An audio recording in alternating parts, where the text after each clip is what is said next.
ಇವತ್ತು ಕಾಂಗ್ರೆಸ್ನ ಶಾಸಕಾಂಗ ಪಕ್ಷದ ಸಭೆ ನಡೆಯಲಿದೆ. ಸಿಎಂ ಡಿಕೆ ಶಿವಕುಮಾರ್ ಅವರ ನೇತೃತ್ವದಲ್ಲಿ ಸಿಎಲ್ಪಿ ಮೀಟಿಂಗ್ ಅನ್ನು ಕರೆಯಲಾಗಿದೆ.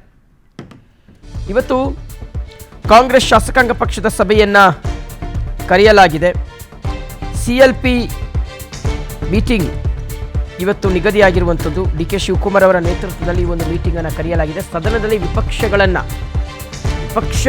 ಪ್ರಶ್ನೆಗಳಿಗೆ ಅಥವಾ ಅವರು ಹೂಡುವಂತಹ ಅಸ್ತ್ರಗಳಿಗೆ ಯಾವ ರೀತಿಗೆ ಪ್ರತ್ಯಸ್ತ್ರವನ್ನು ಹೂಡಬೇಕು, ಈ ವಿಚಾರಕ್ಕೆ ಇವತ್ತು ಡಿಕೆ ಶಿವಕುಮಾರ್ ಅವರು ಶಾಸಕರುಗಳಿಗೆ ತಿಳಿ ಹೇಳ್ತಾರೆ.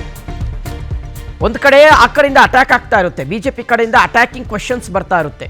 ವಿಚಾರಗಳನ್ನು, ಸಾಕಷ್ಟು ಅಸ್ತ್ರಗಳನ್ನು ಬಿಜೆಪಿ ತಮ್ಮ ಬತ್ತಳಿಕೆಯಲ್ಲಿ ಇಟ್ಕೊಂಡಿದೆ. ಅದಕ್ಕೆ ಬೆಸ್ಟ್ ಎಕ್ಸಾಂಪಲ್ ವೀಕ್ಷಕರೇ, ನಿನ್ನೆ ಇಡೀ ದಿನ ಸದನನೇ ನಡೆದಿಲ್ಲ.